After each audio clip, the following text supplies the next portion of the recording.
कोटा के भीतर कोटा पर सुप्रीम कोर्ट का फैसला आए अभी 3 महीने भी नहीं हुए हैं कि भारतीय जनता पार्टी यानी कि बीजेपी ने इस दिशा में कदम बढ़ा दिए हैं।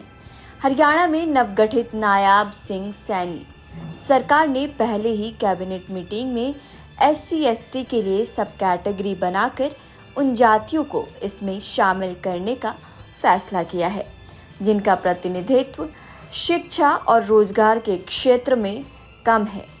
हरियाणा के इस फैसले को NDA की सरकार वाले राज्यों के लिए लागू करने का संदेश भी बताया जा रहा है।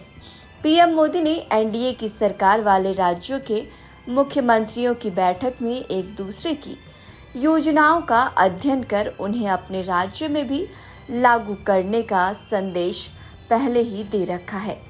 ऐसे में सवाल ये उठ रहा है कि ऐसे समय में जब महाराष्ट्र और झारखंड जैसे राज्यों में चुनाव, यूपी, बिहार जैसे राज्यों में उपचुनाव हो रहे हैं और विपक्ष चिराग पासवान जैसे सहयोगी भी खुलकर इसका विरोध करते नजर आ रहे हैं।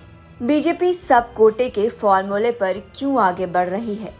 चिराग ने हरियाणा सरकार के फैसले पर प्रतिक्रिया व्यक्त करते हुए फिर से साफ कर दिया है कि लोक जनशक्ति पार्टी रामविलास इसका समर्थन नहीं करेगा। अगले साल बिहार जैसे राज्य में विधानसभा चुनाव होने वाला है जहां आरक्षण सेंटिमेंट से जुड़ा मुद्दा है। चिराग का विरोध है या RJD कांग्रेस का? इसके पीछे जातीय राजनीति और जातीय आधार ही वजह बताए जाते हैं। लेकिन बिहार के चुनाव से करीब 1 साल पहले सहयोगी LJPR के विरोध के बावजूद बीजेपी ने सब कोटे के फॉर्मूले पर बढ़ने के संकेत दे दिए हैं। तो इसके पीछे भी पार्टी की अपनी राजनीति है। इसे इन 4 पॉइंटों से समझा जा सकता है।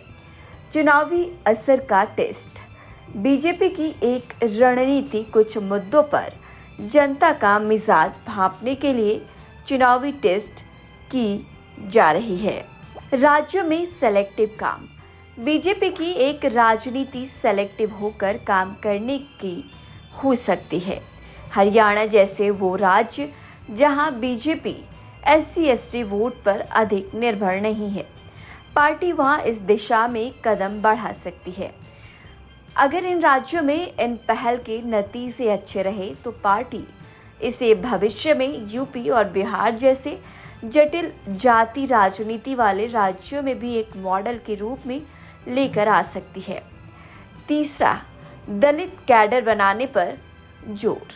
बीजेपी के इस फैसले में खोने के लिए कुछ नहीं, पाने के लिए सारा जहां है, जबकि पाने के लिए सारा जहां है वाली स्थिति है।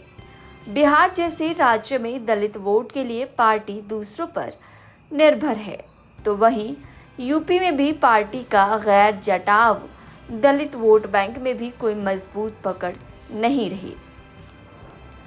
चौथा नंबर, बिहार में पहले से ही सब कैटेगरी है। बिहार में पहले से ही दलित और महादलित हैं।